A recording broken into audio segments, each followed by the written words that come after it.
expected to seek out the best. 2 words to describe the activity. The Yoruba Unity Forum is conducted. Be the first to know from the north, south, east, west, and around Africa. Presidential We break the news. Women in Nigeria. Now you can catch all the actions live as the news spreads. We are Core TV News. Welcome to Core TV Primetime Our News. 24-hour news station.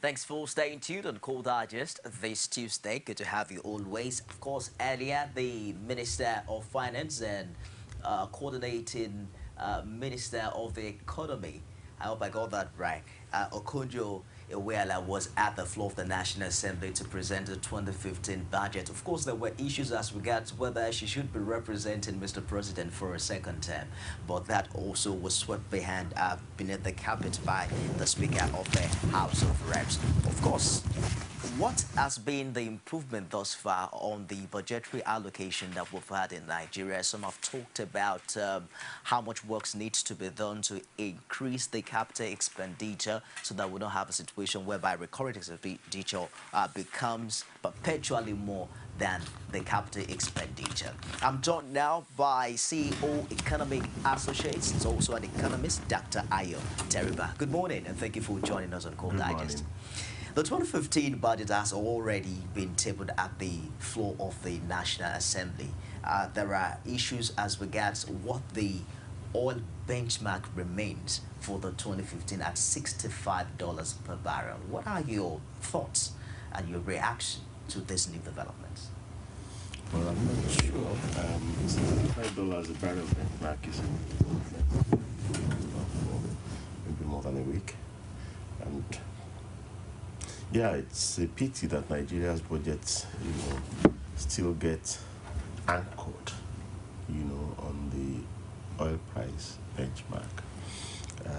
The weakness in oil price is a very good reminder, of the need for Nigeria to diversify away from oil and get more of non-oil revenue, because the non-oil economy is bigger than the oil economy. There's no point neglecting the bigger component of the Nigerian economy and over relying on the small component. And the small component is the one that is sensitive, to fluctuations of global oil price. Well, let us also begin to look at, for instance, the dwindling and declining oil prices. Of course, the minister said is playing out that Nigeria probably cannot control the price, but it can control its response to it. And that was what inspired the benchmark at $65 per barrel. But do you foresee that not falling below that price? Yeah, I actually think the way the Nigerian government is using the benchmark is a bit misleading. In 2013, the average oil price was $105 a barrel. Our benchmark was 79. So in theory, to have something saved from the fact that last year's average price was higher than the benchmark that we chose. So how come the oil price was still as high as 115 in June? This is December. It started weakening in July. How come that we are not making any reference to any savings that we had made from previous benchmarks? This is the first time, in 4 years that we are coming as low as we are now. That's right. And we have to drop the benchmark. If we had adopted the benchmark correctly, you would have had no problem still maintaining your 79, because last year it was higher. If this year it is lower, you are going to use part of the savings of last year. That's the whole point of benchmarking. But if the moment oil price drops, you have to drop your benchmark, then you are not doing any benchmarking. There are also talks as regards not perceiving Nigeria as an oil-based economy for now. Is that realistic? Have we been able to build other sectors to that point to drive our economy? The oil economy is only about 12% of the Nigerian economy. The non-oil economy is about 88%, more than 87%, while oil is just below 13%. So there's no question of have we developed other sectors of the economy. The biggest chunk in our economy today is crop production, followed by trading. So you already have two sectors that are individually bigger than oil. We are basically a non-oil economy, and the Nigerian government used to generate enough revenue from the non-oil sector before the advent of oil. Okay. It is oil that has made government very lazy, it made them become unaccountable, and they are timid. They could tax the non-oil economy, but they can't because they are not giving a good account of the oil revenue. You hear of leakages from oil revenue, you hear of crude oil theft, you hear of subsidies, spurious subsidy payouts, people who never imported anything get paid trillions of subsidies. So a government that isn't managing the revenue well will be timid in taxing the non-oil revenue.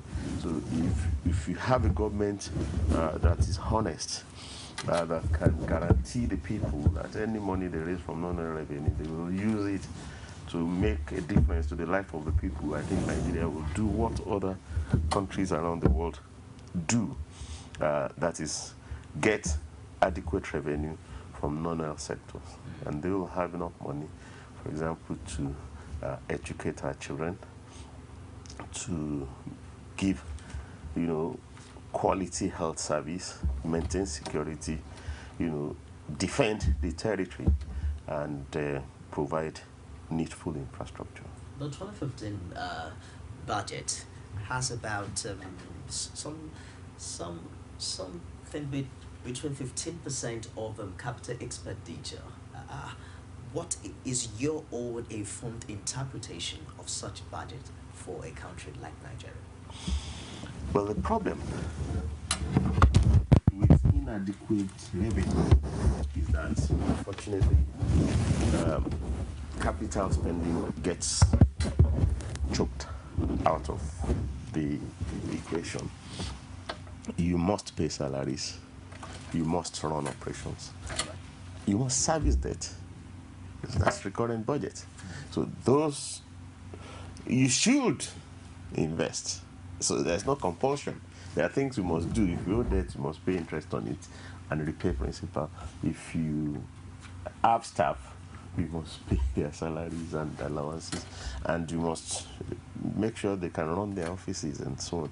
So unfortunately, in a low revenue situation, capital spending gets marginalized. It's not right, it's not an ideal situation, but if government revenue has stagnated at 4.6 trillion naira, or maybe less than, maybe 3.5 trillion is when they borrow, they spend 4.6. If it's stagnated at 3.6 trillion naira for 4 or 5 years, that's what you get. You can't do capital spending. A government that wants to invest will work seriously on the revenue generation angle. I mean, if you don't generate revenue, you will not have enough money to spend on recurring, much less have money to invest. And if you look at our value-added tax, for example, 5% across the board, that's what we've been charging since 1995. When it was introduced in 1995, the then government said that 5% was an introductory rate, that after 2 years, they will raise the rate and widen the coverage. But we've stagnated there. Nothing changed. Government comes in, government goes. They haven't raised the rate. They haven't brought in the coverage. If you compare other African countries like South Africa, Egypt, they have a 10% standard VAT rate. Okay. And they have, on luxury goods, up to 25% or 30%. Nothing stops Nigeria from raising the VAT rate on luxury. And for example, on tobacco, on alcohol, on luxury items, on articles of ostentation, we love to party a lot. Everywhere in the world, most places in the world, they will exclude groceries. You know, if you go to the supermarket to buy, food stuff, they will exclude. But if you enter the restaurant or the hotel to eat, you pay steep VAT on it. So we could tax luxuries without hurting anybody. This consumption spending, we are not saying income tax. We are talking of consumption tax, and we can do it. Instead, we are sacrificing the investment that we should make, and the bulk of the budget is recurrent. I think it's a very faulty way to run the government. Well, some are asking now if the problem is with the administration or the political leadership, because for electorate in 2015 who are still amazed as to what kind of leadership to vote for, where would you lay this blame at this time? Well, I don't think there is a difference between, you said, the administration or the political leadership. I don't see the difference. The political leadership determines the kind of they administration. run the administration. So I do think that the solution will be to have a leader that can be trusted to use public money for public purpose. I see. As long as you have doubts that public money is being diverted into private purpose, that people are, gaining unlawful access to public funds, and such people are doing so with impunity, you can't make any headway. The government will forever be timid to raise needful taxes to make significant differences. Like in the Bible, the story of Joseph in the Bible, his counsel to Pharaoh was that they should save 1/5 of the harvest in each of the 7 fat years, so that there will be enough to keep them in the 7 lean years. If Joseph was not trusted, if there were doubts, like we do benchmark now, and we can't produce the proceeds of the benchmark, if there were doubts that if the 20% was saved, it will eventually not be found, people will revolt. Nobody's going. It's a tax. It was a 20% tax, and if we want to do benchmark, we could borrow from that rather than be debating, how much the benchmark. You can, agree on a fixed percentage to save each year, but hoping that we'll find the savings until Nigeria finds somebody that you can trust with your savings. The government will not be able to transit to a non-oil tax based. Some economic analysts are also talking about the intention of government to get about 47% of its revenue from taxes due to the continuous fall in oil price. There are talks about how we can do that without having inflation, preventing inflation, because according to some of these experts, they are also saying that they're envisaging that people would indirectly feel it due to the multiplier effects. I don't get the point. They are making about 47% of government's revenue are now being projected to be gotten from taxation. Of course, from taxing luxury goods like those, like you made mention earlier, and all of that. But there are opinions that there is no way all of this will not trickle down to the people at the bottom of the ladder eventually. If what is taxed are luxury goods, I don't see how that affects people at the bottom of the ladder. Except, if we define luxury goods to include tobacco and alcohol. Luxury goods are luxury goods, and tobacco is not food, and alcohol is not food. So if somebody is at the bottom of the ladder and devotes a significant fraction of his or her income to tobacco and alcohol, government will be fair to tax it, because the same guy is going to show up later in life needing health services. So the government had better tax those habits today so that there will be money to provide him, proper treatment when his habits backfire. So there's no question, all over the world, luxury goods and ostentatious spending can be taxed, and it will be fair, because government will put that money into better use, than just let people have, endless bottles of champagne, and the government doesn't have money to spend, tax it. I see. So it will be fair. You are foreseeing that there's no way all of these would impact directly on the average Nigerian. Well, increased money available to the government if the tax, that's the way you should look at the tax. Nigerians travel to other countries around the world for health services, for education, even to live, because there are better infrastructure. Those governments are only able to deliver the quality health service because they tax. They're able to deliver the quality education because they tax. They're able to provide safety, security because they tax. So you should look at it as taxation. You should look at it as a means to an end. There is no way the Nigerian government will provide responsible governance if it does not have enough revenue. Oil is a very unreliable, source of income for the government. Therefore, it's in the interest of the country for the government to generate enough tax. It's good for us, because that's the only way government will be able to provide the infrastructure that we need. There's nothing to feel guilty about. If the average man has good roads to move on, if he feels safe when he goes about, if he gets to the hospital, he gets treated, his children go to quality schools supported by government, well, that's in his interest. And you will not be able to do that if you allow people to fritter, the wealth available on wasteful spending without government getting something out of it. The government tax our partying habits. We do a lot of parties. Look for a way, you do your party, but government gets 30%. In the end, from that, to have money to spend the next day to meet the needs of all of us. So money in the hands of government is money available to everybody. Money that will be spent to the benefit of everybody. So if people have excess of it to waste on unnecessary things, let government tax it and use it to provide necessary things. For us, that's the logic. How do we build this bridge now? Because I understand that there's a lot of education ongoing as regards people engaging practically in payment of taxes. But there are certain people at the other side who are asking the question that, what are the taxpayers' money actually being used for? The more you give the government, the more they squander it in the name of corruption.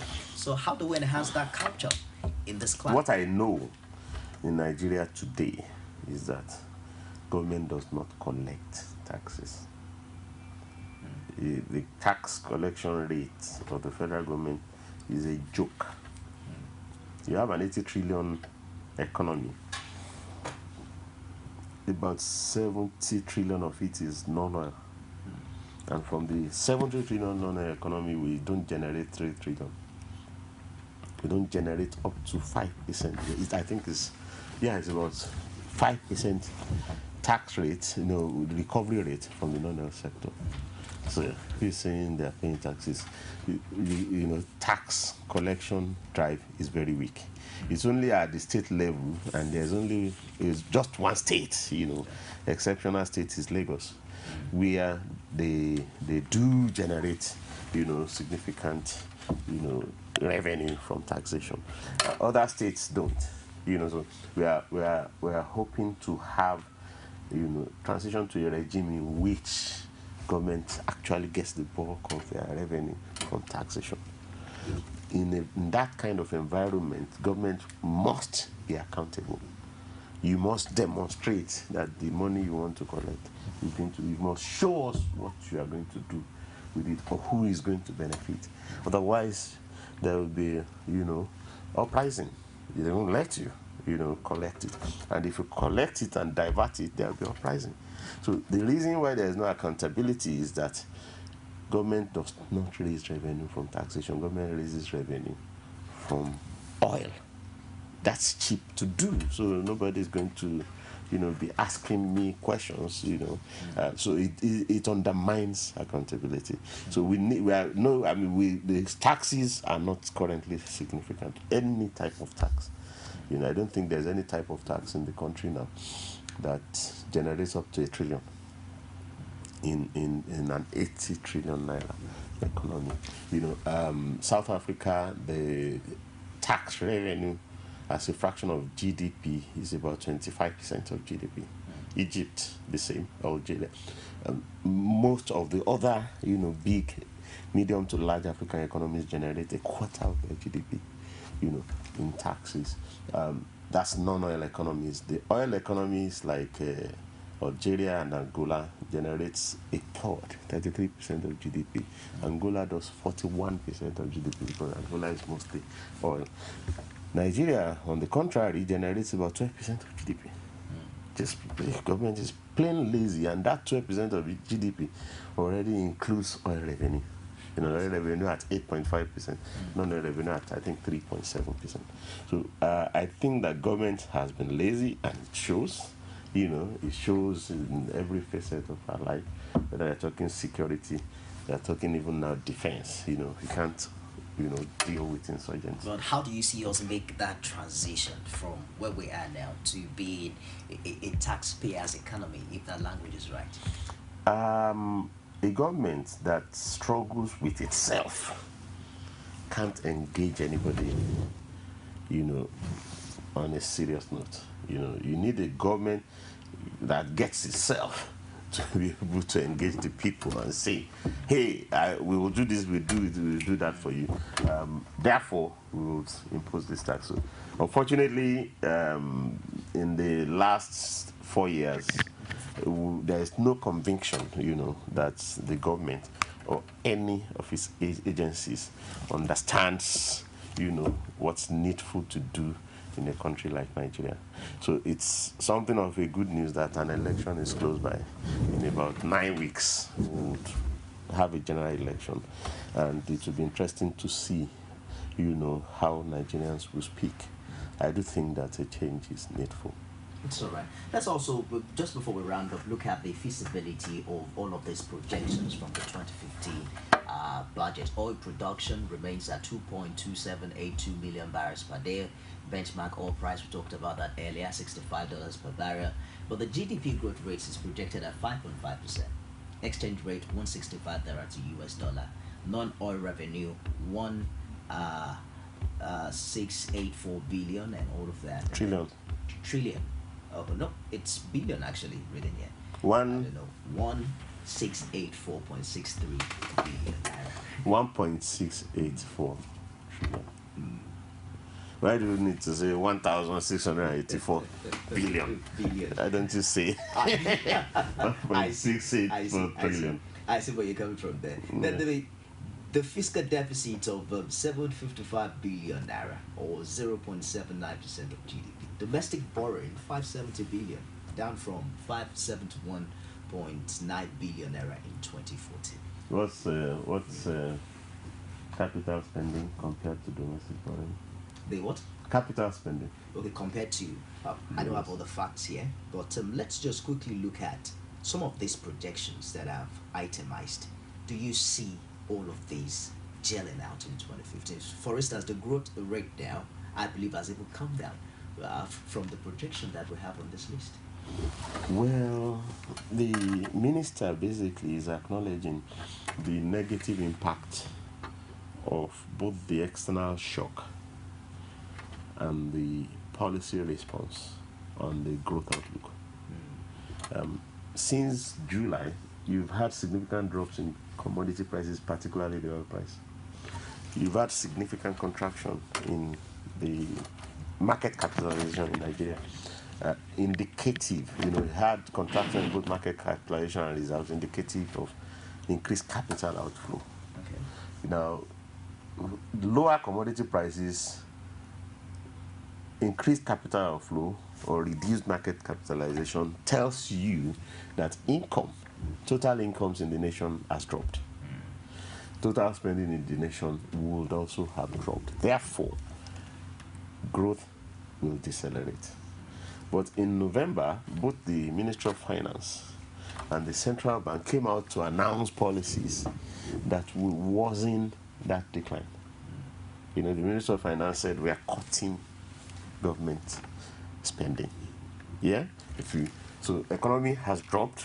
Ordinarily, sensible policy response is to look for a way of injecting more money in the face of the contraction in the economy. But our government says they are going to cut their spending. Then the same month, the central bank came up and devalued.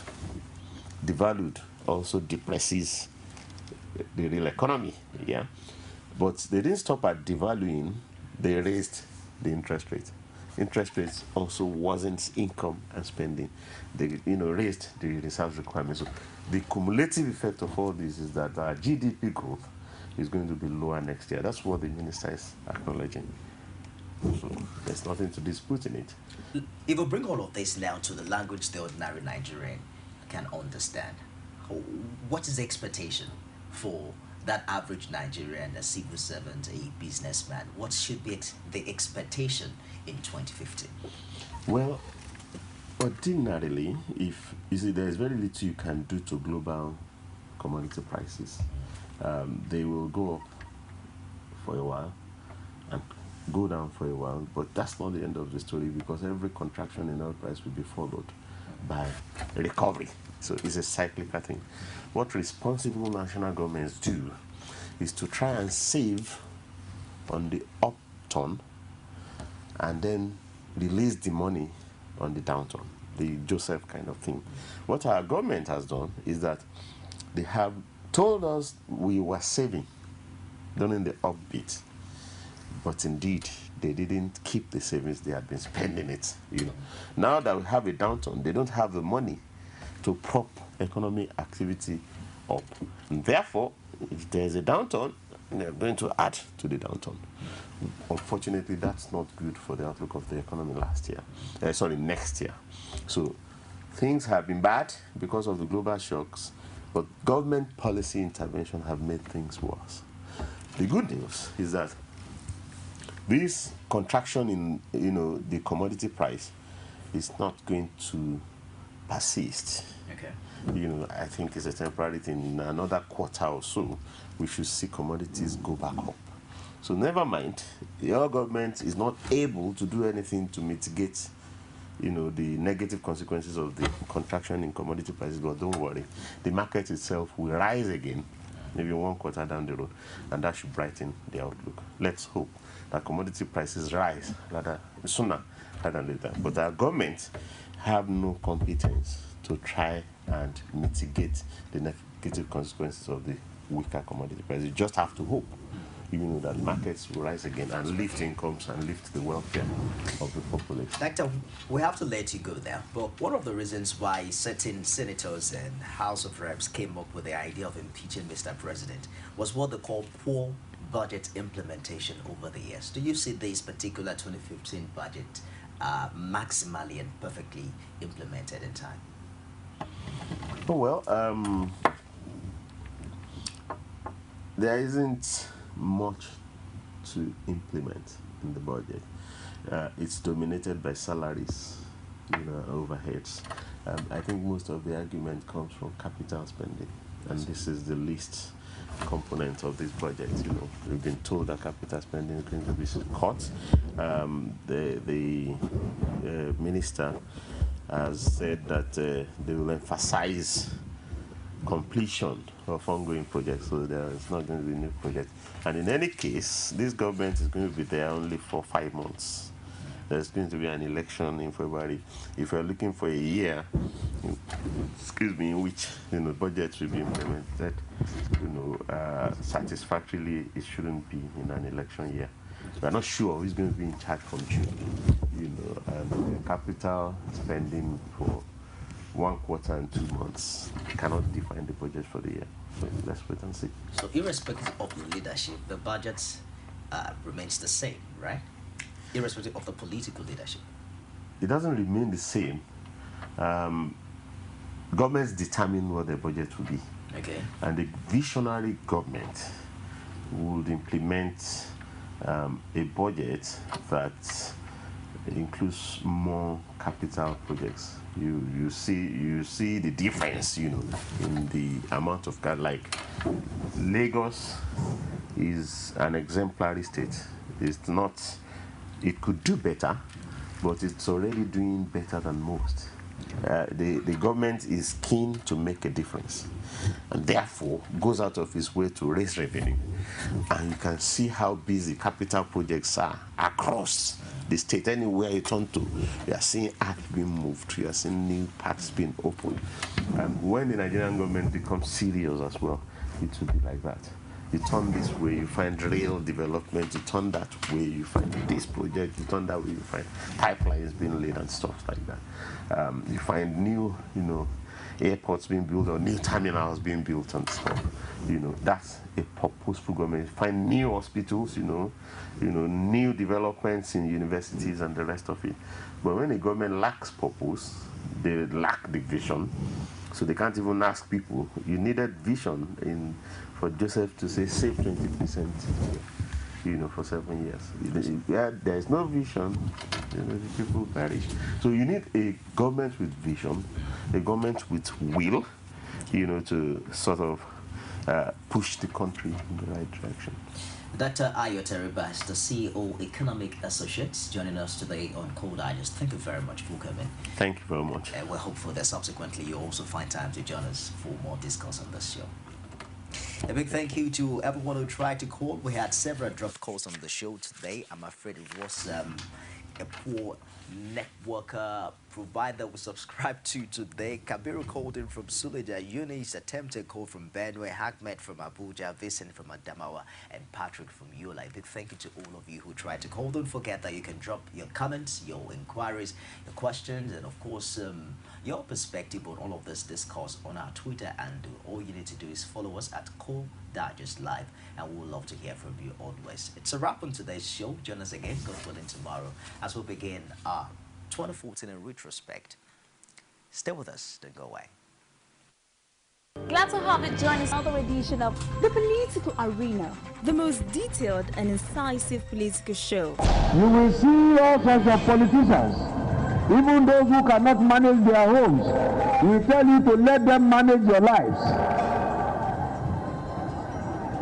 Look well, shine your eyes. So stomach infrastructure is a way of life. Even if I cannot do anything, and I continue to help your stomach so that your life will keep on going. So my style is without apology. Stomach infrastructure is a way of life for me. I should ask you, what is going right in this country?